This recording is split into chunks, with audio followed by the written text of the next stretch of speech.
The envelope sat on my kitchen counter for 3 days before I finally opened it. Heavy cream paper, my grandmother's elegant handwriting across the front, "For Laura, open when you need me most."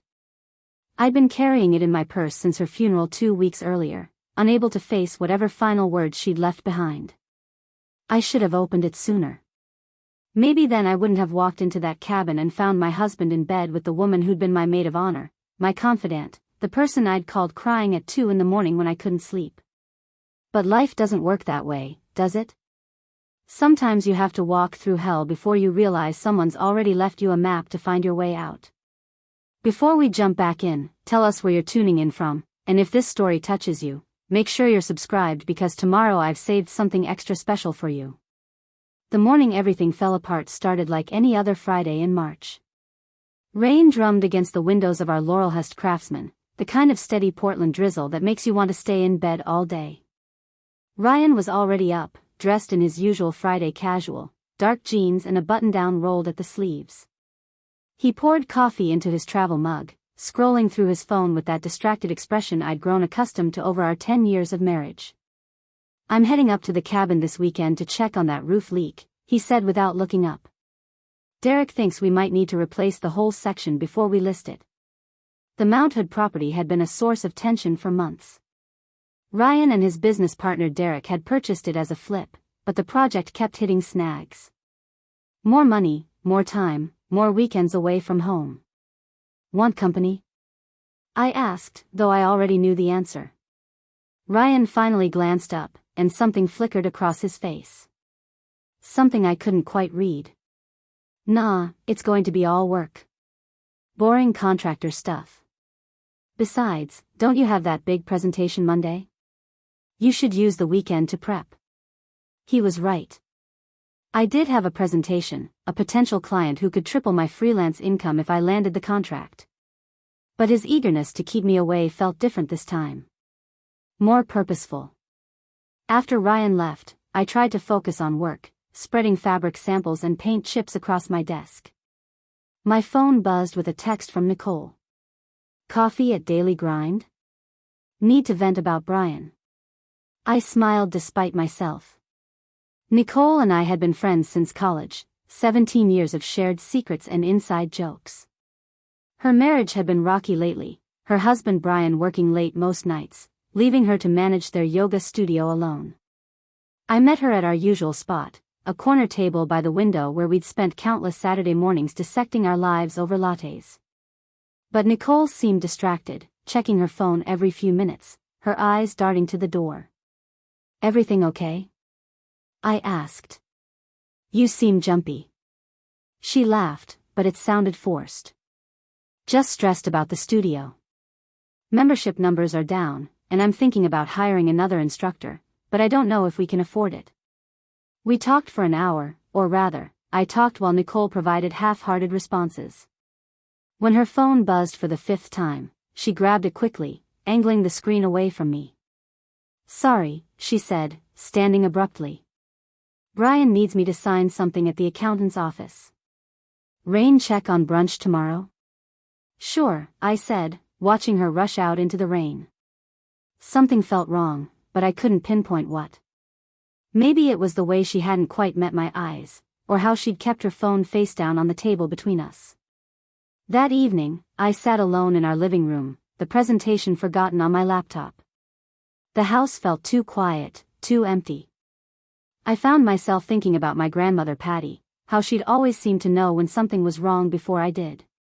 She'd passed away 3 weeks earlier at 86, sharp as ever until the very end. The funeral had been small, just family, and afterward her lawyer had handed me that envelope. I pulled it from my purse now, running my fingers over the thick paper. My grandmother had been an antique dealer, a woman who'd built an empire from nothing after my grandfather died young. She'd taught me about beauty, about seeing value where others saw junk, about trusting my instincts. Open when you need me most. Did I need her now? I wasn't sure. Life was fine. Wasn't it? The rain had stopped by Sunday afternoon when I decided on impulse to drive up to the cabin.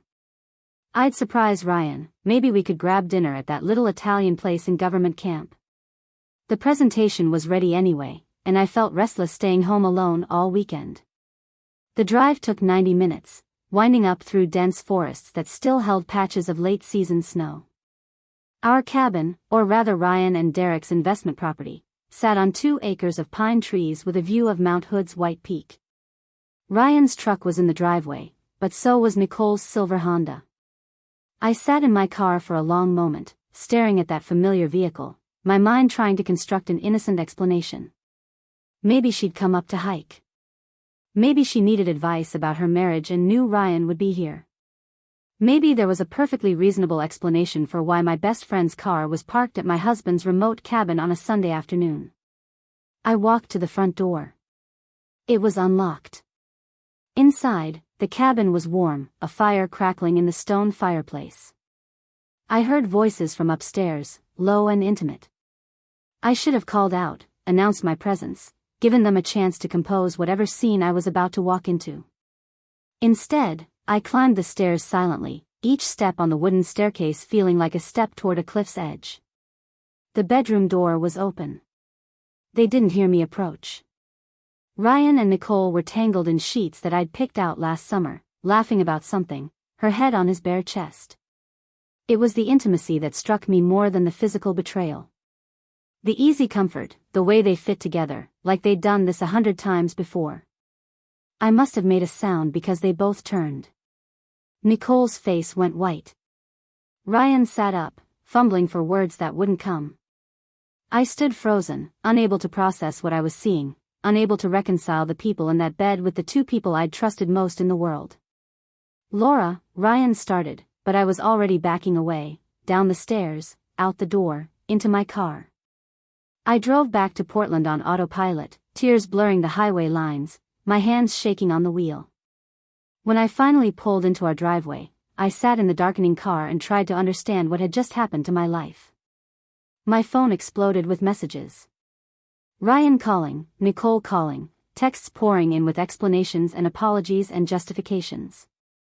I turned it off. The silence felt like drowning. I walked into our house, looked around at the life we'd built together, and realized I didn't recognize any of it anymore. Everything was a lie. How long had it been going on? How many times had Nicole sat at my kitchen table, drinking my wine, listening to me worry about my marriage, all while sleeping with my husband? I pulled out the envelope. My grandmother's words felt prophetic now. Open when you need me most. My hands shook as I tore the seal. Inside was a letter in her careful script, and beneath it, a cashier's check for $80,000. My breath caught. I'd known my grandmother was comfortable, but this was a fortune to me, more money than I'd ever had at once. The letter began simply. My dearest Laura, if you're reading this, I'm gone, and you're facing something that feels impossible. I don't know what it is.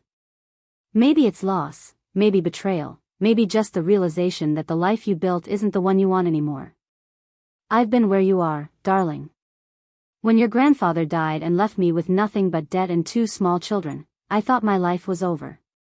I was wrong. It was just beginning. I read through tears as my grandmother described her own journey, how she'd taken her last $300 and bought a box of estate sale items that everyone else had passed over. How she discovered a genuine Tiffany lamp in that box, sold it, and used the money to open her first shop. How she'd learned that endings were just clarity in disguise, showing you what was real and what was illusion. This money is my gift to you, but not for what you think. Don't use it to feel safe or comfortable. Don't use it to maintain a life that's already broken. Use it to burn everything down and build something true. I'm giving you permission to be ruthless, to be selfish, to choose yourself. Take this money and create the life you were meant to have, not the one you settled for. Trust your instincts, Laura. They're sharper than you know. And remember, the best revenge isn't anger. It's success so complete they can't help but watch you shine. All my love, Grandma Patty. I sat on my kitchen floor, the check in one hand and the letter in the other, and something shifted inside me. The tears stopped. My hand steadied. My grandmother was right. This wasn't an ending. It was permission to begin. Ryan came home around 9, letting himself in quietly like he was entering a crime scene. He found me still on the kitchen floor, my grandmother's letter spread out beside me. "Laura," he said, his voice careful. "We need to talk." "Now you want to talk?" The words came out flat, emotionless. I felt disconnected from my own voice, like I was watching this scene happen to someone else. He sat down across from me, keeping distance between us. "It's not what you think. That's what cheaters always say, isn't it?" I looked at him, really looked, and tried to find the man I'd married. He wasn't there. Maybe he'd never been there. How long? Does it matter? His jaw tightened. 6 months. 6 months. I did the math in my head. Nicole's birthday party in September, when Ryan had stayed late to help clean up. The weekend in October when he'd gone to that real estate conference in Seattle, the same weekend Nicole had posted photos from Pike Place Market. Preparing and narrating this story took us a lot of time, so if you are enjoying it, subscribe to our channel, it means a lot to us. Now back to the story. Thanksgiving, when she joined us because Brian was working, and I'd been so happy to have my best friend at our table. "Why?" I asked, though I wasn't sure I wanted the answer. Ryan ran his hands through his hair, a gesture I'd once found endearing. "Nicole understands the pressure I'm under. The business, the investments, trying to keep up with Derek's success. She listens without making me feel inadequate." "I made you feel inadequate?" My voice rose despite my intentions to stay calm. "I supported every risk you took, every property you bought, every late night at the office." "That's the problem," he said, and I heard frustration creeping into his tone. "You supported everything. You never challenged me, never pushed back, never had strong opinions about anything. Nicole has fire. She has passion. So this is my fault for being supportive? For trusting you? I can't believe this." Ryan stood up, pacing the kitchen. "I'm not saying it's your fault. I'm saying we grew apart. It happened gradually, and neither of us noticed until it was too late. But I noticed now, watching him try to justify his betrayal, how he stood differently, spoke differently. He'd already left this marriage in his mind. He was just negotiating the terms of his exit. "What happens now?" I asked. He stopped pacing, looked at me with something like relief. "I think we both know this marriage has been over for a while.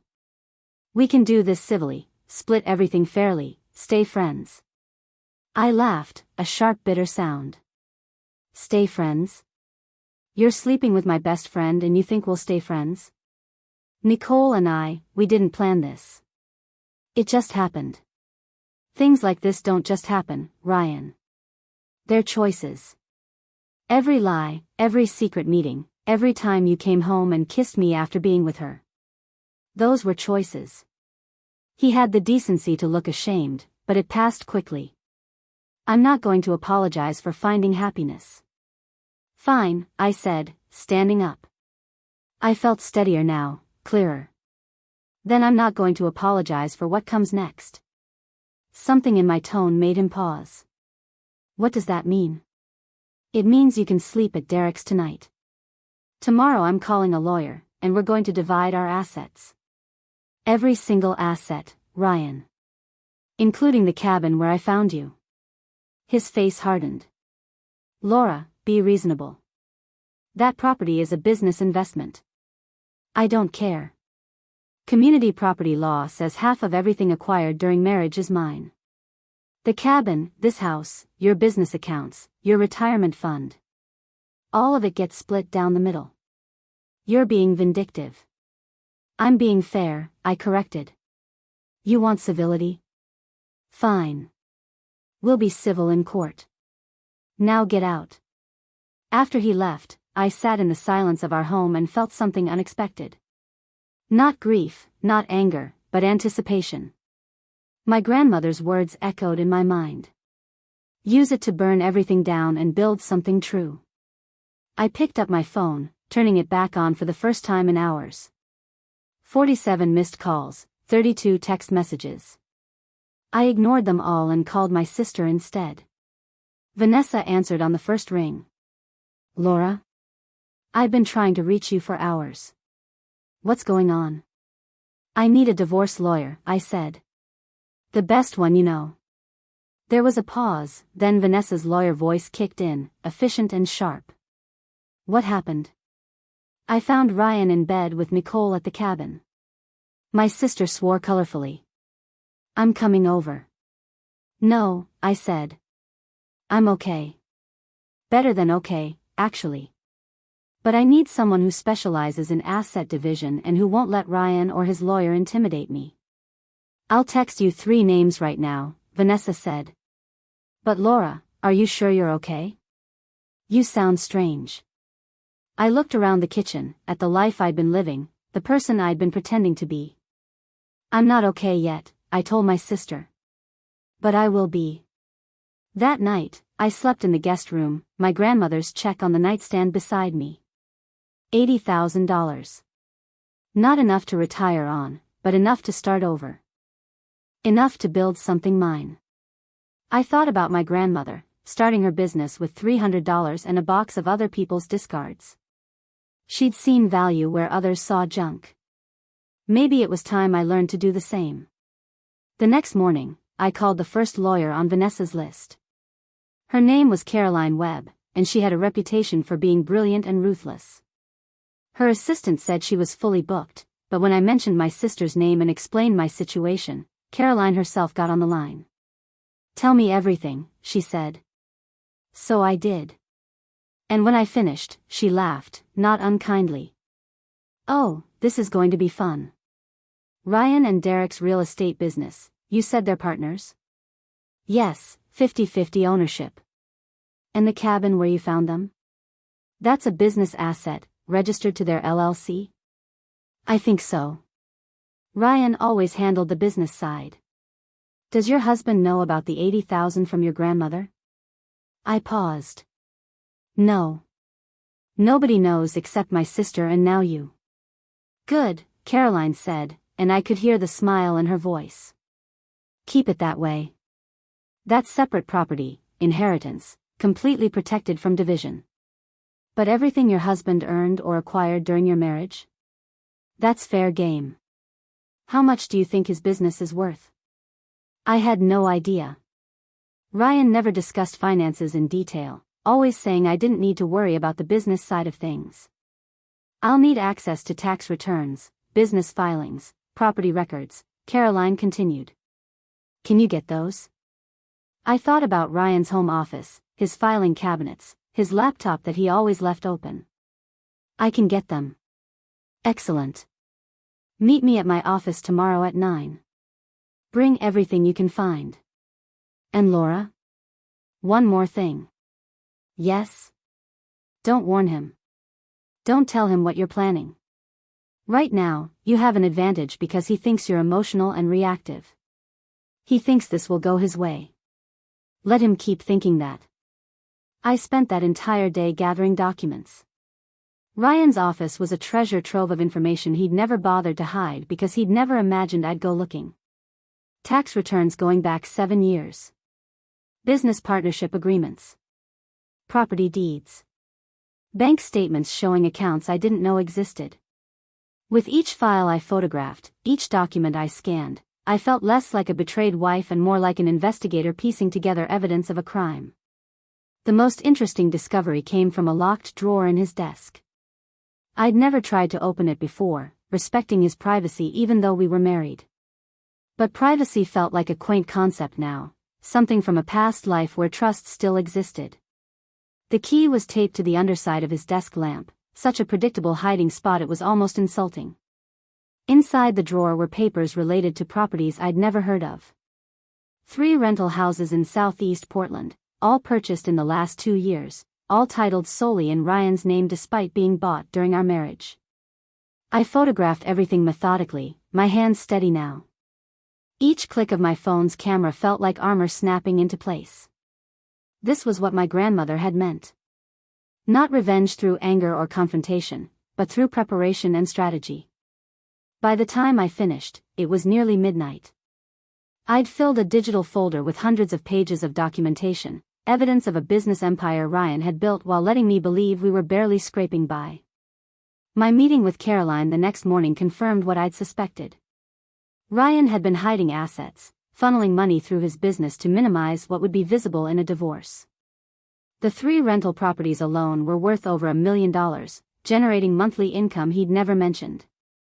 The cabin where I'd found him with Nicole wasn't just an investment flip. It was titled as a personal retreat, which meant it was marital property, not business property. "Your husband is either very stupid or very arrogant," Caroline said, spreading the documents across her conference table. "He's been preparing for this divorce for at least a year, moving assets around, but he did it sloppily. He underestimated you." "Everyone does," I said quietly. Caroline looked up sharply, her eyes assessing me with new interest. "Then let's make that his biggest mistake." Over the next 2 hours, she outlined a strategy that was both elegant and devastating. We wouldn't just ask for half of the marital assets. We'd prove that Ryan had been systematically defrauding me by hiding income and property, which in Oregon meant I could potentially receive more than half as compensation for his bad faith. The rental properties, the business accounts, even his pension, all of it would be on the table. "What about Nicole?" I asked. "Can we go after her somehow?" Caroline shook her head. "Your anger toward her is understandable, but she's not legally relevant to your divorce. Unless she was somehow involved in hiding marital assets, which seems unlikely. Focus on Ryan. Take him for everything the law allows, and let Nicole deal with the fact that she destroyed her own marriage for a man who's about to lose his fortune." I left Caroline's office feeling something I hadn't felt in years, powerful. Not in a destructive way, but in the way my grandmother must have felt when she opened her first shop, when she proved everyone wrong who'd said she couldn't make it alone. I had a plan now, and resources, and most importantly, I had clarity about who I was fighting and why. The next 2 weeks passed in a strange bubble. Ryan moved in with Derek temporarily, or so he claimed, though I suspected he was actually staying with Nicole. He'd text occasionally, asking about dividing furniture or when I'd be ready to talk settlement. I kept my responses brief and neutral, following Caroline's advice to reveal nothing about my strategy. Meanwhile, I continued going through our house room by room, documenting everything, photographing serial numbers on electronics, taking inventory of our entire life together. Vanessa came over one evening with Thai food and wine, finding me in the middle of cataloging our book collection. "This is incredibly depressing," she said, looking around at the organized chaos. "Please tell me you're eating actual meals and not just surviving on coffee and rage." "I ate lunch," I said, though I couldn't remember what. Vanessa set down the food bags and pulled me away from the books. "Sit. Eat. Talk to me about something other than asset division." We sat at the kitchen table, and I realized how quiet my life had become. No Ryan humming while he made coffee. No Nicole calling to chat about nothing. Just me and the echo of my own thoughts in this house that no longer felt like home. "How are you really doing?" Vanessa asked, her lawyer mask slipping to reveal my worried older sister underneath. "Honestly, I think I'm in shock. Not about Ryan leaving. About how relieved I feel that he's gone." Vanessa nodded, chewing her pad Thai thoughtfully. "You know what Mom said when I told her? She said she'd been waiting for this for years. She never liked Ryan. She thought he was fine, just never quite right for you. Too focused on himself, too concerned with image. She said you dimmed yourself around him, made yourself smaller so he could feel bigger." The observation stung because it was true. When had I stopped having opinions? When had I started prefacing every preference with, "But whatever you think is fine"? I'd been so busy being the perfect supportive wife that I'd forgotten to be an actual person with my own desires and ambitions. "What about Nicole?" I asked. "Have you heard anything?" Vanessa's expression darkened. "Brian filed for divorce yesterday. He's not being as generous as you in waiting to strike. Apparently, he'd suspected something for months and had his own lawyer ready to go." "Good," I said, surprising myself with the venom in my voice. "She deserves to lose everything too." That's the anger talking, Vanessa said gently. And anger is fine, it's useful even, but don't let it consume you. The best revenge really is living well, becoming someone they couldn't recognize anymore. I thought about my grandmother's letter, still tucked in my purse wherever I went. She'd said the same thing in different words. Success so complete they can't help but watch you shine. 3 days later, Ryan's lawyer served me with divorce papers. Caroline had been expecting them and had our counterfiling ready within hours. I signed the papers in her office, my signature steady and sure. Now the real work begins, Caroline said. His lawyer is going to push for a quick settlement, 50-50 split of known assets, both parties walk away clean. We're going to refuse. We're going to demand full discovery of all financial records for the past 7 years. We're going to depose him, Derek, their accountant, their property manager. We're going to make this so expensive and time-consuming that Ryan will be begging to settle on our terms. Won't that cost me a fortune too? I asked. Caroline smiled. I'm going to be honest with you. My normal retainer for a case like this would be $50,000. But your sister and I went to law school together, and she saved my professional life once. I'm taking your case for $30,000, and if we win what I think we're going to win, you'll barely notice the cost. I thought about the $80,000 from my grandmother. $30,000 to secure my future seemed like exactly the kind of investment she'd approve of. Let's do it, I said. That evening, I did something I hadn't done since Ryan left. I opened a bottle of wine, drew a bath, and let myself think about the future instead of dwelling on the past. What did I actually want? Not a man, not another relationship, not someone else to define myself against. I wanted to create something meaningful with my own hands, use my grandmother's gift the way she'd intended. My phone rang just as I was getting out of the bath. Unknown number. I almost didn't answer, but something made me pick up. Is this Laura Bennett? A woman's voice asked. Yes, who is this? My name is Helen Rodriguez. I'm a therapist, and I got your number from Caroline Webb. She thought you might benefit from someone to talk to during this difficult time. I appreciate the thought, but I'm managing okay. Ms. Bennett, Caroline also mentioned that you recently lost your grandmother, discovered your husband's infidelity, and are in the middle of what's likely to be a contentious divorce. That's a lot of trauma in a very short time. Even people who are managing okay deserve support. Something about her directness appealed to me. How much does therapy cost? My sliding scale goes from 80 to 200 per session depending on income. Given your current situation, I'd suggest we start at the lower end. When can you come in? I found myself agreeing to an appointment for Thursday afternoon. After I hung up, I wondered if this was weakness, admitting I needed help processing what had happened. But then I thought about my grandmother again, how she'd never been afraid to ask for help when she needed it, how she'd built a network of people who supported her business and her life. Strength wasn't doing everything alone. Strength was knowing when to let others help carry the weight. My first session with Dr. Rodriguez was nothing like I expected. She didn't ask me to lie on a couch or talk about my childhood.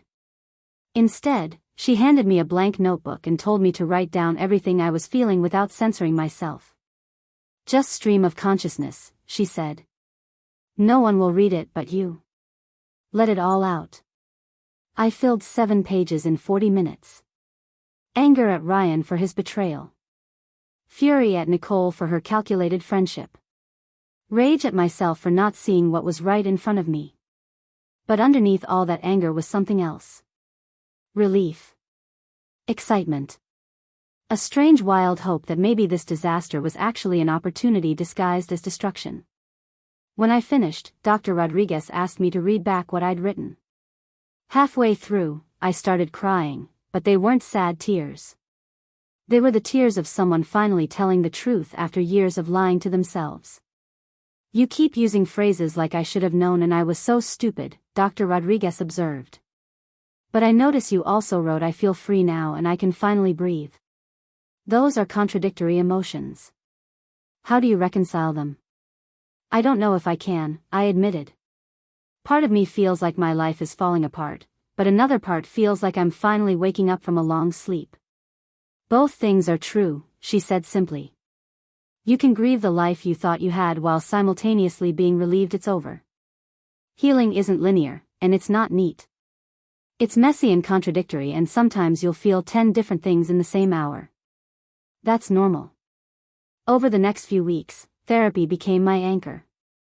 Dr. Rodriguez helped me untangle the complicated knot of emotions around Ryan's betrayal, but more importantly, she helped me see patterns in my own behavior. How I'd spent 10 years anticipating Ryan's needs while ignoring my own. How I'd maintained a friendship with Nicole that had been one-sided for years, always being available when she needed me but never asking for the same support in return. How I'd built a life around other people's expectations instead of my own desires. What would you do if money weren't an issue? Dr. Rodriguez asked during one session. If you could build any life you wanted, what would it look like? The question caught me off guard. I'd been so focused on the divorce, on asset division and legal strategy, that I hadn't thought beyond winning the case. But now, sitting in her comfortable office with rain pattering against the windows, I let myself imagine. I'd start my own business, I said slowly. Not freelance design work for other people's visions, but something mine. My grandmother dealt in antiques, finding beauty in forgotten things. I want to do something similar but different. Home staging maybe, or interior redesign. Taking spaces that feel dead and making them come alive again. Dr. Rodriguez smiled. That's a powerful metaphor for what you're doing with your own life, isn't it? Taking something that felt dead and making it come alive again? I hadn't thought of it that way, but she was right. Every box I packed, every document I gathered for the divorce, every session where I untangled my own complicity in my unhappiness, I was rebuilding myself from the ground up. I was staging my own life for a new beginning. The divorce discovery process was brutal and illuminating in equal measure. Ryan's lawyer fought every request, but Caroline was relentless. Bank records revealed that over the past 3 years, Ryan had systematically moved money out of our joint accounts and into business accounts that I couldn't access. Property records showed those 3 rental houses I'd discovered, plus 2 more I hadn't known about, all generating income that had been hidden from me. His retirement account was worth nearly $400,000, twice what he'd claimed when I'd asked about our financial security last year. The deposition was scheduled for a Friday morning in April. Caroline prepared me for 3 days beforehand, running through potential questions, teaching me to stay calm and factual. Don't let his lawyer provoke you, she said. Don't get emotional. Just answer the questions directly and let the facts speak for themselves. Ryan's deposition was scheduled for the following week, and I told Caroline I wanted to be there to watch. Are you sure? She asked. It might be difficult seeing him. I need to see him, I corrected. I need to watch him try to explain why he had $500,000 in assets from his wife while telling her they couldn't afford to renovate the kitchen. The deposition room was smaller than I expected, just a conference table and chairs, a court reporter in the corner with her stenography machine. Ryan sat across from me in a suit I'd never seen before, looking thinner and older than he had just 2 months ago. His lawyer, a sharp-faced man named Thomas Brennan, directed questions at me for 4 hours. When did you first suspect your husband of infidelity? Had I contributed financially to any of the rental properties? Did I understand the difference between personal and business assets? I answered each question carefully, truthfully, watching Ryan's face as I described finding him with Nicole, as I listed assets he thought I didn't know about, as I calmly explained that I'd been documenting his financial deception for weeks before filing. He wouldn't meet my eyes. That told me everything I needed to know. He was ashamed, not of what he'd done, but of being caught. Ryan's deposition the following week was even more revealing. Under Caroline's questioning, he admitted to the rental properties but claimed they were business investments that shouldn't be subject to division. He acknowledged that income from those properties had never been reported on our joint tax returns, a fact that made his lawyer visibly wince. He tried to explain the hidden bank accounts as business necessities, but when Caroline produced statements showing regular transfers from those accounts to pay for Nicole's yoga studio rent, his entire justification collapsed. You used marital funds to support your mistress's business? Caroline asked, her voice perfectly neutral. "That's not how I would characterize it," Ryan said, his face reddening. "Nicole needed help during a difficult time. Her studio was struggling, and as a friend, I wanted to support her." "How much did you transfer to Ms. Warren's business account over the past year?" Ryan glanced at his lawyer, who looked like he wanted to object but couldn't. "Approximately $35,000. The number hung in the air like an accusation. $35,000, more than I made in a year from my freelance work, given to the woman he was sleeping with while telling me we needed to cut back on expenses. Caroline let the silence stretch before asking her next question. "And during this same period, did you tell your wife that you couldn't afford to contribute to a retirement account for her?" "I didn't see the relevance of that to this proceeding." "Answer the question, please." "Yes," Ryan admitted. "I told her we couldn't afford it." After the depositions, Caroline called me into her office with news. Ryan's lawyer reached out this afternoon. "They want to settle." "Already?" "We've barely started discovery. They know what we're going to find when we dig deeper. Those rental properties were purchased with undisclosed income, which means tax fraud. The money he gave Nicole could be considered dissipation of marital assets. If this goes to trial, Ryan doesn't just lose the divorce, he potentially faces criminal charges." "So what are they offering?" 65% of all marital assets to you, 35% to him. He keeps the business but buys out your half of its value. You get the house free and clear. He pays your legal fees. And he signs a confidentiality agreement saying he won't discuss the terms of the settlement publicly." I sat back, processing this. It was more than I'd hoped for but less than I deserved. "What do you think I should do?" "Honestly, I think we can push for 70-30 if we threaten to report the tax issues to the IRS. But that might push Ryan to fight harder, drag this out another year, make your life miserable in the process. Sometimes the best revenge isn't destroying them completely. It's taking enough that they're damaged but walking away while you still have the energy to build something new." I thought about my grandmother, how she'd always known when to push and when to step back. How she'd built her empire not through crushing every competitor but through strategic moves that positioned her for long-term success. "I'll take 70-30, I said. "But I want one more thing." "What's that?" "I want the cabin. The place where I found them. I want it titled solely in my name, removed from the business, given to me outright as part of the settlement." Caroline smiled slowly. "I can make that happen." The settlement negotiations took 3 more weeks of back and forth, but Caroline was right. Ryan's lawyer knew they were cornered. Every document we'd uncovered, every hidden account we'd exposed, every lie that had been revealed in the depositions had built an insurmountable case. Ryan wasn't just a cheating husband anymore. He was a man who'd committed tax fraud, hidden marital assets, and used joint funds to support his affair. The threat of criminal prosecution hung over every negotiation. I signed the final papers on a Tuesday morning in May, sitting in Caroline's conference room with spring sunlight streaming through the windows. 70% of all marital assets came to just over $900,000 after the house was sold and the business was valued. The cabin was mine, titled solely in my name with no encumbrances. Ryan would keep his rental properties but had to refinance them to pay out my share of their equity. His business partnership with Derek would continue, but I'd receive monthly payments for 5 years as my buyout of that asset. "How does it feel?" Caroline asked after I signed the last page. "Like I can finally exhale," I said. For the first time in months, maybe years, I felt like I could take a full breath without something heavy sitting on my chest. Caroline slid another folder across the table. "Now comes the fun part. Building your new life. What are you going to do with all that freedom?" I'd been thinking about this question since my first therapy session with Dr. Rodriguez.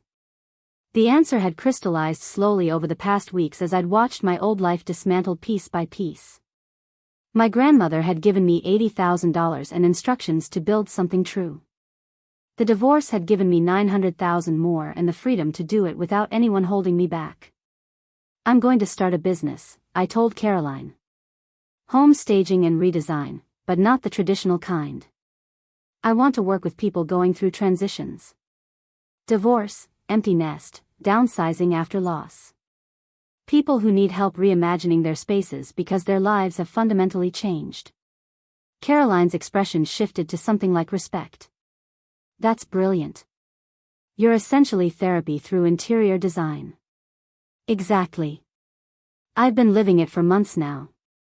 Every box I packed, every room I cleared out, every decision about what to keep and what to let go, it was all part of processing the end of my marriage. I want to help other people through that same process, make it less overwhelming and maybe even transformative instead of just painful. Over the next month, I threw myself into planning. I hired a business consultant who helped me write a proper business plan. I met with a commercial real estate agent about office space. I registered my business name with the state, Renewal Designs, and hired a graphic designer to create a logo and website. The work was exhausting and exhilarating in equal measure, every decision mine alone to make, every success and failure my own responsibility. Dr. Rodriguez watched my transformation with quiet encouragement. "You're different than when we started," she observed during one of our sessions. "More grounded somehow." "I feel different," I admitted. "For the first time in my adult life, I'm not defining myself in relation to someone else. I'm not Ryan's wife or Nicole's best friend or even my grandmother's granddaughter. I'm just Laura, building something that matters to me." "But are you happy?" she asked. The question surprised me. I'd been so focused on moving forward, on executing plans and building infrastructure, that I hadn't stopped to assess my emotional state. "I'm not happy yet," I said slowly. "But I'm not unhappy either. I'm purposeful. I wake up every morning knowing exactly what I'm working toward.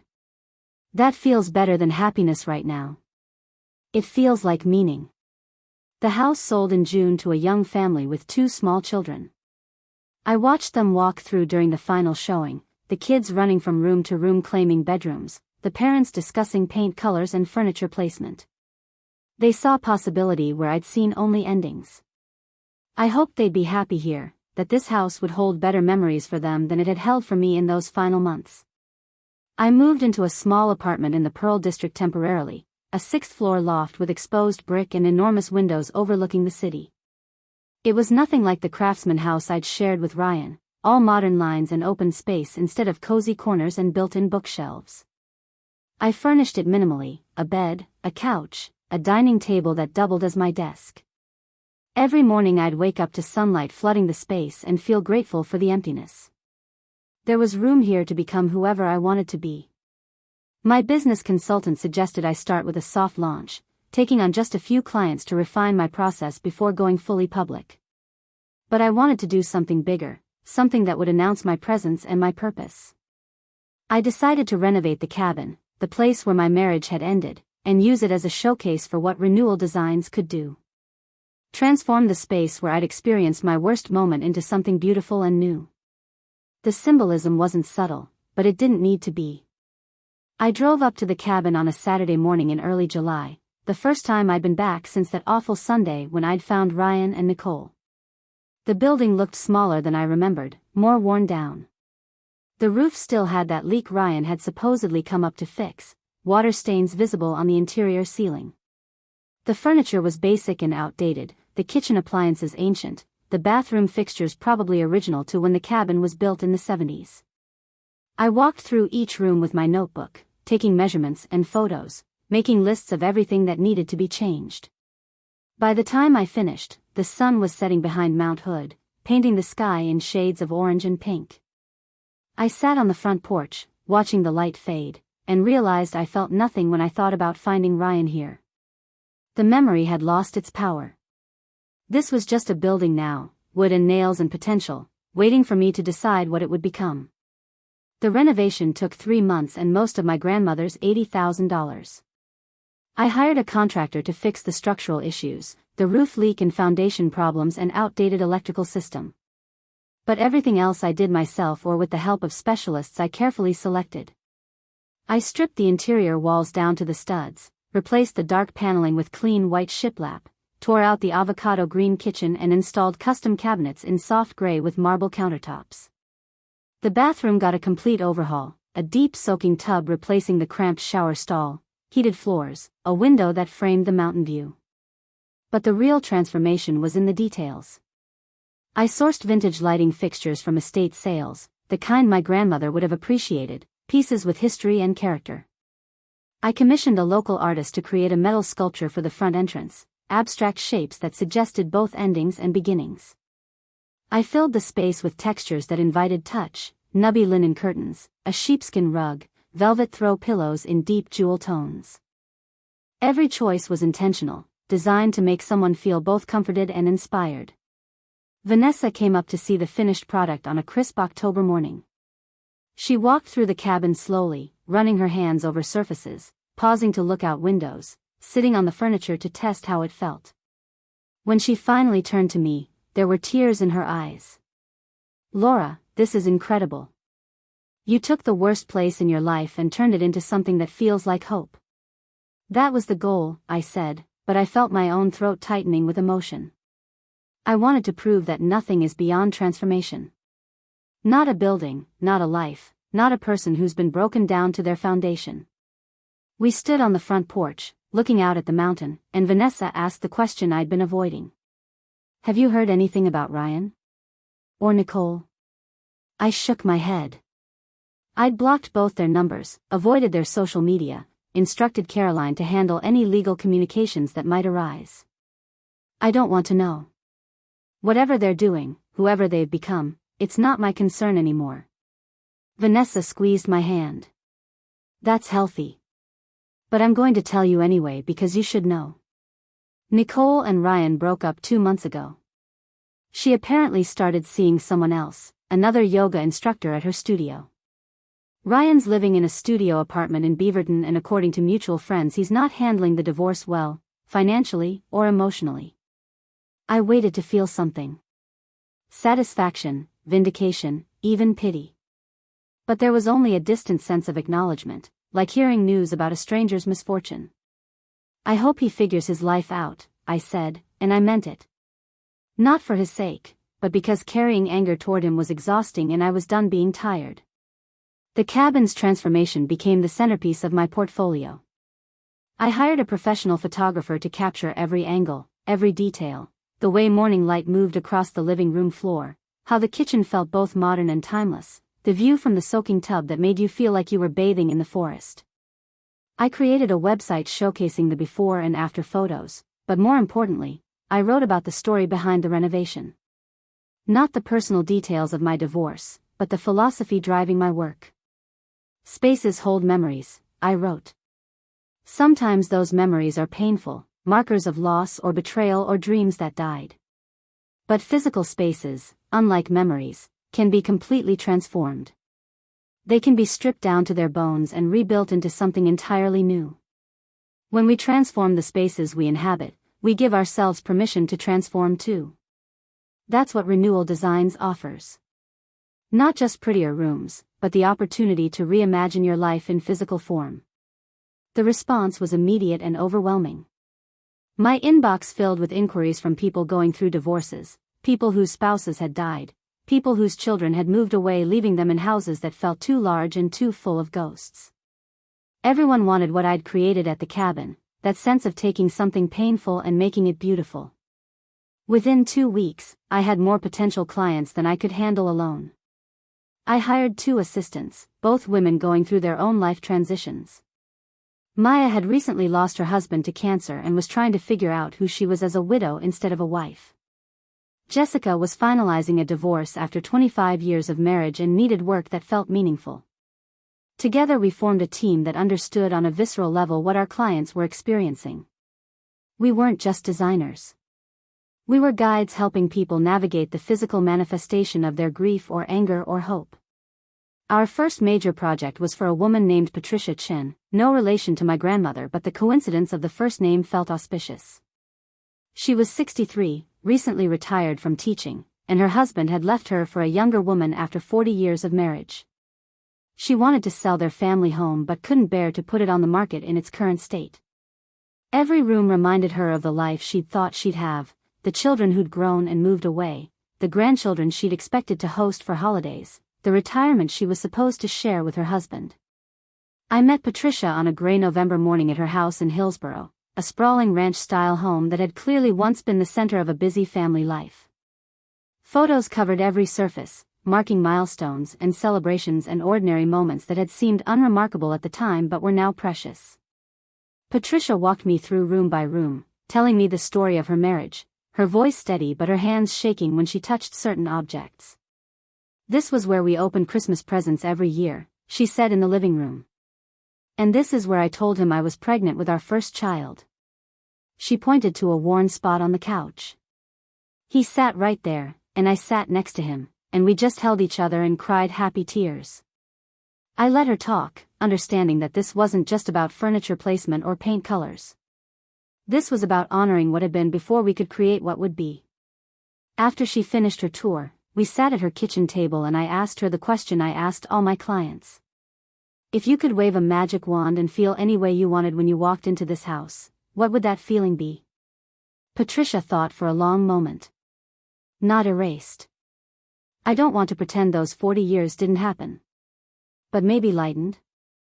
Like I could acknowledge the past without being trapped by it. Like I could make new memories here, even if they're different than the ones I planned. We worked on Patricia's house for 6 weeks.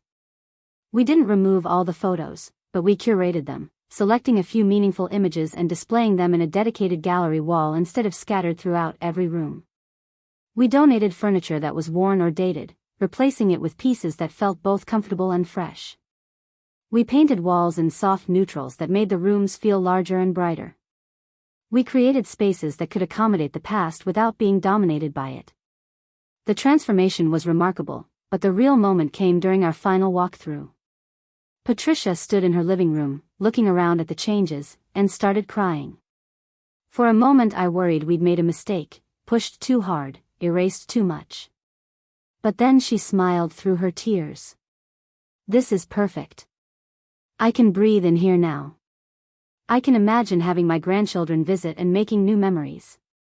I can see myself living here alone without feeling like I'm haunting my own life." That project became my template for how renewal designs would work.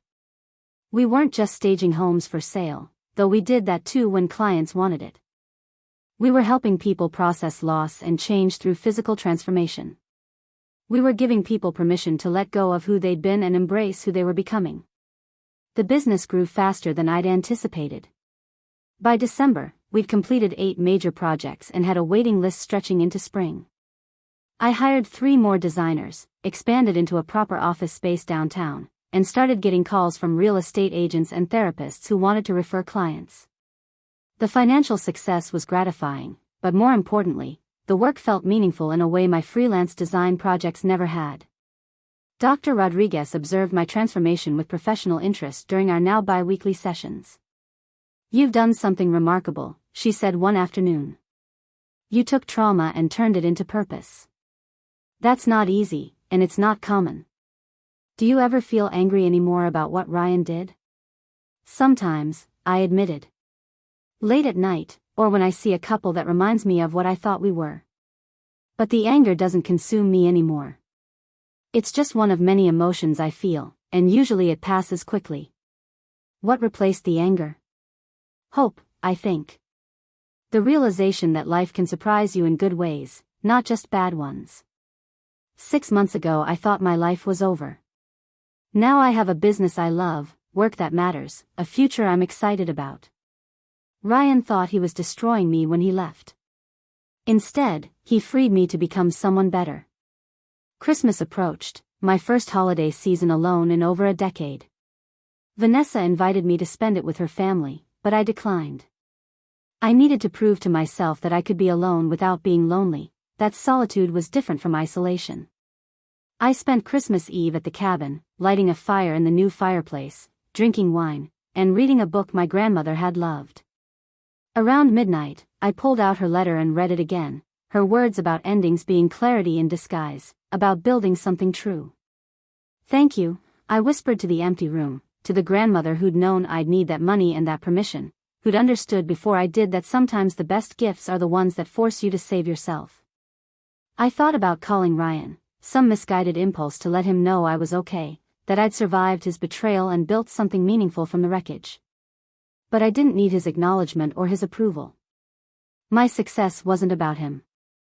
It was about me finally becoming the person I'd been too afraid to be while I was busy being his wife. The new year arrived with unexpected opportunities. In January, a lifestyle magazine called Portland Home reached out asking to feature renewal designs in their spring issue. The editor had heard about my work from one of my clients and wanted to tell the story of how I was helping people transform their spaces during life transitions. I agreed to the interview but insisted on one condition. They couldn't mention my divorce or Ryan by name. This wasn't about revenge or public shaming. It was about helping others see possibility in their own difficult situations. The photographer they sent was a woman in her 50s named Margaret who'd recently gone through her own divorce. She spent an entire day at the cabin, capturing every angle, asking thoughtful questions about my design choices and the philosophy behind the business. We ended up talking for hours after the official interview concluded, sharing stories about our marriages and the moment we'd each realized that staying would cost us more than leaving. "The thing nobody tells you," Margaret said as we sat on the cabin's front porch watching the January sun set behind snow-covered peaks, "is how liberating it feels when you stop trying to make something work that was never right in the first place. All those years I spent trying to fix my marriage, trying to be better or different or more understanding, and in the end the problem wasn't me at all. The problem was that we'd both outgrown who we were when we got married but were too afraid to admit it." Her words resonated deeply. Ryan and I had married young, before either of us really knew who we were or what we wanted from life. We'd built our marriage on assumptions and expectations rather than on genuine compatibility. When those foundations cracked, we'd both tried to paper over them instead of acknowledging that maybe we'd built something that was never meant to last forever. "Some relationships are meant to be lifelong," I said. "But some are meant to teach us what we need to learn and then let us move on. Neither one is a failure. They're just different kinds of success." The article came out in March, a 6-page spread with stunning photos of the cabin transformation and several of our other projects. But it was the sidebar interview with me that generated the most response. The magazine had titled it "Designing Your Way Through Grief," and had pulled quotes about how physical spaces could facilitate emotional healing. Within days of publication, my phone was ringing constantly. Potential clients from all over Oregon and Washington wanted consultations. A publisher emailed asking if I'd be interested in writing a book about using design as a tool for processing life transitions. A television producer called about developing a show concept around the business. The attention was overwhelming and validating in equal measure. But the call that mattered most came from an assisted living facility in Eugene, the town where I'd grown up and where my grandmother had started her business. The director had read the article and wondered if I'd be interested in consulting on a project they were developing. They wanted to create a wing specifically for residents going through major life changes, people who'd recently lost spouses or who were adjusting to life after selling their family homes. They needed someone who understood how to design spaces that acknowledged loss while promoting healing. I drove down to Eugene on a rainy April morning, the route so familiar I could have driven it blind. The facility was newer than I expected, a modern building with floor-to-ceiling windows overlooking the Willamette River. The director, a man named Stephen Park, walked me through the proposed space. It was currently empty, just bare rooms with concrete floors and exposed ceiling beams, waiting for someone to imagine what they could become. "We want to create something different than traditional assisted living," Stephen explained as we walked. "Most facilities focus purely on medical care and safety, which is important, but they often feel institutional. We want this wing to feel like home, or more accurately, like a bridge between the home they left and the life they're building here. Our residents aren't dying. They're transitioning. We need spaces that honor that reality." I stood in one of the empty rooms, looking out at the river, and felt my grandmother's presence so strongly it almost took my breath away. Her shop had been just 2 blocks from here, the place where she'd built her empire from nothing. She'd understood exactly what Stephen was describing, that people needed beauty and dignity during difficult transitions, that the spaces we inhabit shape our capacity for hope. "I'll do it," I said. "But I want to bring in some of our clients as consultants. People who've actually gone through these transitions and can speak to what they needed, what would have helped them." Stephen's face lit up. That's exactly the kind of thinking we need. When can you start? Over the next 3 months, I assembled a team that included Maya and Jessica from my staff, 3 of our former clients who'd successfully navigated major life transitions, and an architect who specialized in accessible design. We met weekly, sometimes at the facility but often at the cabin, which had become our unofficial headquarters. The clients who joined us as consultants brought perspectives I never would have considered. They talked about the importance of having spaces for privacy but also communal areas that encouraged connection. They discussed how certain design elements, like adjustable lighting and comfortable seating, could accommodate physical limitations without feeling clinical. They emphasized the need for beauty, for art and color and natural light, things that fed the soul even when the body was diminishing. One of the consultants, a 78-year-old woman named Dorothy, shared a story that changed how I thought about the entire project. When I moved into assisted living after my husband died, she said, the hardest part wasn't giving up my house.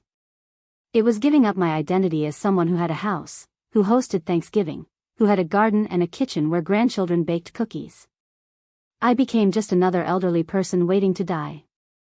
We need spaces that let people still be hosts, still be creative, still be valuable contributors to a community. Her words became our guiding principle. We designed the wing to include a communal kitchen where residents could still cook if they wanted to, host small dinner parties, teach their grandchildren family recipes. We created a library with comfortable reading nooks but also space for book clubs and discussion groups. We included a craft room with proper lighting and storage for supplies, acknowledging that creativity didn't end just because someone needed assisted care. We designed individual rooms that felt like studio apartments rather than hospital rooms, with space for meaningful possessions and personal touches. The facility director gave us a budget that was generous but not unlimited. I found myself channeling my grandmother's talent for finding value in unexpected places, sourcing furniture from estate sales and local artisans, commissioning artwork from regional artists who were just starting their careers, selecting finishes that looked expensive but were actually budget-friendly alternatives. The project took 6 months from concept to completion, but when we finished in October, we'd created something remarkable. The wing didn't feel like an institution. It felt like a boutique hotel designed specifically for people in life transitions, sophisticated but comfortable, beautiful but functional, acknowledging age and limitation without being defined by them. The facility held an open house before residents moved in, inviting families and community members to tour the space. I watched people walk through, saw their expressions shift from skepticism to surprise to something like relief. This was what aging could look like when it was approached with dignity and creativity. This was proof that endings didn't have to mean surrender. Stephen found me standing in the communal kitchen, watching an elderly couple examine the space with careful attention. They were imagining themselves here, I could tell, trying to envision whether this could feel like home. Your grandmother would be proud, he said quietly. This is exactly the kind of work she did, finding beauty in transitions, helping people see possibility instead of loss. I felt tears prick my eyes but blinked them away. She gave me the tools to do this, I said. The money to start, yes, but more importantly the permission to risk everything on building something true. Stephen handed me an envelope. Inside was a check for our final payment, but also something else. A letter on facility letterboard, offering me a permanent consulting position. We want you to design the rest of the facility over the next 5 years, the letter explained. But more than that, we want to train other facilities in your approach. We're creating a nonprofit arm focused on reimagining elder care, and we'd like you to serve as creative director. The offer was stunning in its scope and its implications. This was no longer just a small business helping individuals through transitions. This was an opportunity to impact how an entire industry thought about aging and change in the spaces we create for life's final chapters. I looked up at Stephen, speechless. You don't have to answer now, he said. Think about it, talk to your team, make sure it aligns with where you want renewal designs to go. But Laura, what you've created here, it's too important to stay small. Other people need this vision, this compassion, this understanding that we can design our way through grief. I drove back to Portland that evening, my mind spinning with possibilities. The business I'd started as a way to process my own pain and rebuild my own life had grown into something much larger. But was I ready for this kind of expansion? Did I want to take on the responsibility of training others, of building a nonprofit, of potentially spending years working in elder care instead of the diverse residential projects we'd been doing? I called Vanessa from the road, needing my sister's practical wisdom. She listened as I explained the offer, the opportunities it represented, the fears it triggered. "What's holding you back?" she asked when I finished. "I think I'm afraid of success," I admitted. "That sounds ridiculous, but it's true." The divorce, starting the business, even the assisted living project, all of that was about proving I could survive, that I could rebuild. But this offer is about something bigger. It's about actually thriving, about becoming someone who leads instead of someone who's just trying to keep up. And that terrifies me. Vanessa was quiet for a moment. "Do you remember when we were kids and you were too scared to jump off the high dive at the community pool? You stood up there for 20 minutes, frozen, while everyone waited. Finally, Grandma Patty climbed up the ladder and stood beside you. She didn't push you and she didn't tell you that you had to jump. She just said, sometimes the only way to know if you can fly is to step off the edge and find out." I laughed, remembering that day, the terror of standing at the edge of that diving board, the exhilaration when I finally jumped and discovered the water wasn't nearly as scary as I'd imagined. "I jumped, didn't I?" "You did," Vanessa confirmed. "And you spent the rest of the summer jumping off that board over and over, trying more complicated dives, teaching other kids who were scared that they could do it too. Maybe this is the same thing. Maybe you just need to jump and trust that you know how to swim." I spent the next week consulting with Maya and Jessica about the offer. Both of them were enthusiastic, seeing it as validation of the work we'd been doing and an opportunity to make a real difference in how people experienced aging and transition. But they also had concerns about capacity. "We're already stretched thin with current projects," Jessica pointed out. "Taking on training and consulting for other facilities would require hiring more staff, developing curriculum, maybe even reducing our direct client work. Are you prepared for the business to change that dramatically?" I wasn't sure. The work we'd been doing, the one-on-one client relationships, the hands-on transformations, that was what fed my soul. The idea of spending more time teaching and less time designing felt like a loss even as it represented a gain. But maybe that was the point. Maybe growth always required letting go of one version of success to make room for another. I decided to visit the cabin one more time before making my final decision. It had become my place for clarity, the space where I could think without the noise of daily life interfering. I arrived at sunset, the October air crisp and smelling of pine. I built a fire in the fireplace and sat on the couch I'd carefully selected, looking around at the transformation I'd created here. This cabin represented everything I'd learned over the past year and a half.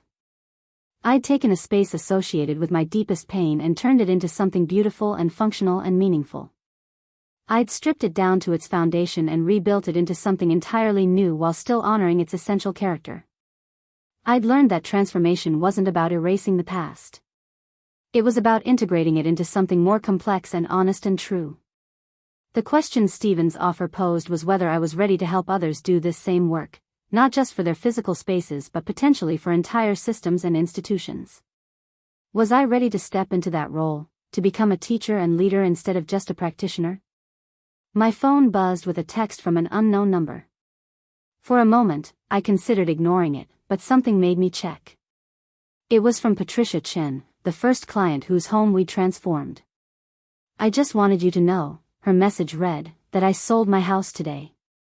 The new owners are a young family, and they're so excited about making it their home." I cried when I signed the papers, but they were good tears. "Thank you for helping me let go so I could move forward. I'm closing on a condo next week, and I'm actually excited about it. You gave me back my life." I sat holding my phone, reading her words over and over, and suddenly the decision became clear. This work mattered.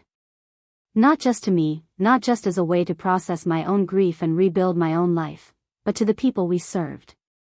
Patricia's message was one of dozens I'd received over the past year, people telling me that our work had helped them see their situations differently, had given them hope when they'd felt hopeless, had shown them that endings could lead to beginnings. How could I keep that impact small when I had the opportunity to scale it, to help more people, to potentially change how an entire industry approached transition and loss.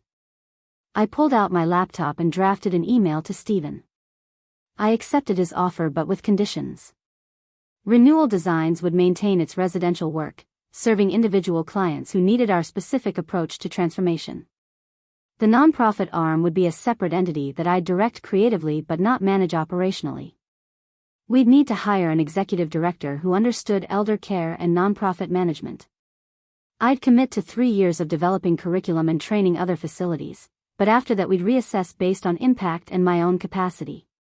I wanted this to work, but I also wanted to protect the core of what had made Renewal Designs meaningful in the first place.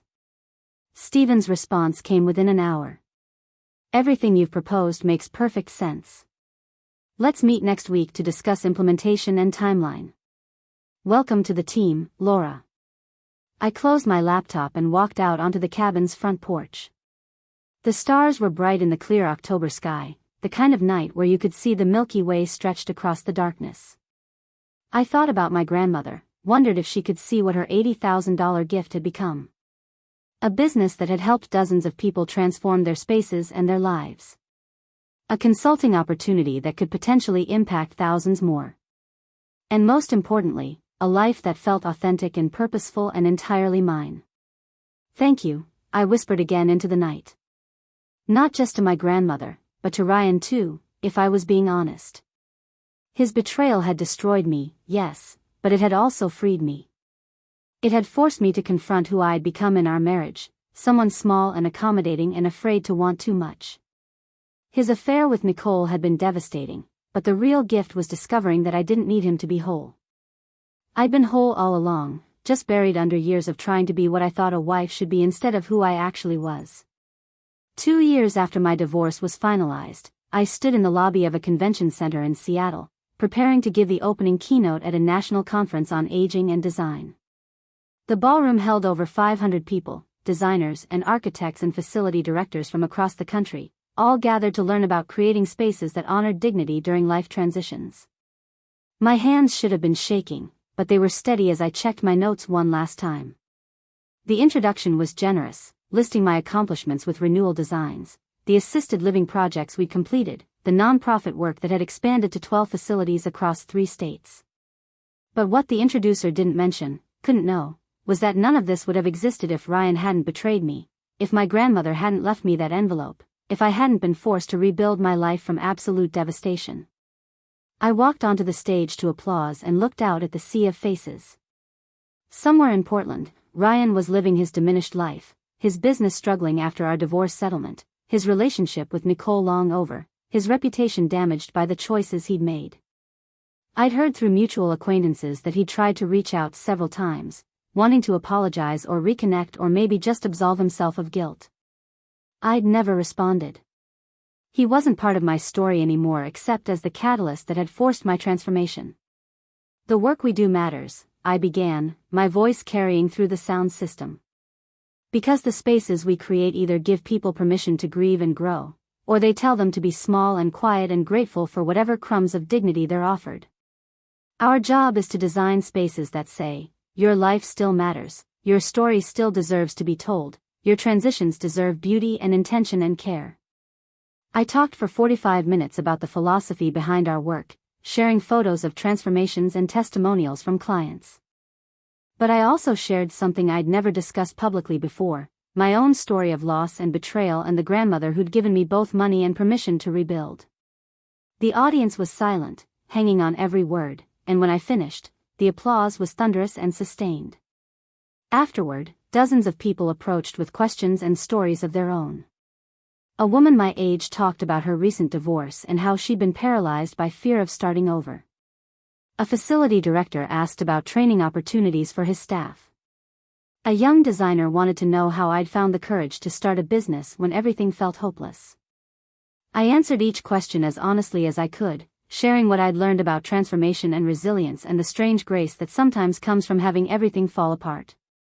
That evening, I sat alone in my hotel room, looking out at the Seattle skyline, and allowed myself to acknowledge how far I'd traveled. Not just professionally, though the business success was gratifying, but emotionally and spiritually. I was no longer the woman who'd stood in that cabin doorway watching her marriage implode. I was someone who'd learned that devastation could be a doorway if you were brave enough to walk through it. My phone buzzed with a text from Vanessa. A photo of a newspaper clipping, the business section of the Oregonian. There was my face alongside an article about Renewal Designs being named one of Portland's fastest-growing small businesses. The headline read, "From Heartbreak to Hope, Designer Transforms Lives Through Spaces." I smiled, saving the photo, knowing my grandmother would have framed it and hung it in her shop if she'd still been alive. The next morning, I drove back to Portland, stopping at the cabin on my way home. I'd been renting it out as a vacation property, the income helping fund the nonprofit work, but I kept it blocked for occasional weekends when I needed solitude and perspective. I walked through the space I'd created, touching surfaces, adjusting pillows, making sure everything was perfect for the next guests arriving that evening. In the bedroom where I'd found Ryan and Nicole, I'd hung a piece of art I'd commissioned from a local artist. It showed a forest after a fire, blackened trees giving way to new green growth pushing through the ash. The title was simply Renewal. I stood looking at it now, thinking about how destruction and creation were often two parts of the same process, how you sometimes had to burn everything down to make room for what needed to grow. My phone rang. Caroline Webb, my lawyer-turned-friend, calling to check in like she did periodically. "How was the conference?" she asked. "Terrifying and exhilarating," I admitted. "But good. Really good." "I told you that you had something special," Caroline said, and I could hear the smile in her voice. "Ryan thought he was taking everything when he left. Instead, he gave you the freedom to become who you were always meant to be." She was right. My grandmother's $80,000 had been the seed money, yes, but Ryan's betrayal had been the catalyst. He'd shattered my comfortable illusions and forced me to confront hard truths about who I'd been and who I wanted to become. In trying to destroy me, he'd actually freed me to build something far more meaningful than the life we'd shared. I locked up the cabin and drove toward home, toward my small apartment that still felt more like a landing pad than a permanent residence, toward the business that continued to grow and evolve, toward a future I was building one intentional choice at a time. The mountain was reflected in my rearview mirror, snow-capped and eternal, a reminder that some things endured while others transformed. I'd learned to be both, to honor what was solid and true in myself while remaining open to constant evolution and change. Somewhere in the city, Ryan was living with the consequences of his choices. I hoped he'd found some measure of peace, some understanding of what he'd lost and why. But his journey was no longer connected to mine. We diverged completely, two people who'd once promised forever but had learned that sometimes the most loving thing you can do is let go and wish each other well from a distance. I'd built my fortune not from the money my grandmother left, though that had helped, but from the permission she'd given me to risk everything on becoming authentic. The real inheritance wasn't the check. It was her example of resilience, her faith that I could transform devastation into purpose, her understanding that the best revenge wasn't destruction but creation so complete that your betrayers become irrelevant to your success. As I pulled into my parking garage, my phone showed new emails from potential clients, from facilities wanting consultations, from a publisher asking about the book I'd finally agreed to write. My life was full in ways I'd never imagined possible when I'd stood in that cabin doorway watching my marriage end. I'd been given an unexpected gift wrapped in betrayal and loss, the gift of necessity, the gift of having to choose myself because no one else was going to do it for me. I'd taken that gift and built an empire of transformation, helping others see that their endings could become beginnings, that their losses could reveal paths they'd never had the courage to explore when life felt safe and predictable. My grandmother had been right. The best revenge truly was success so complete they couldn't help but watch you shine.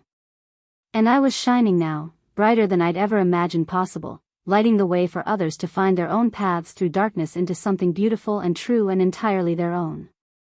Up next, you've got two more standout stories right on your screen.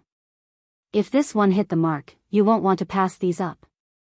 Just click and check them out.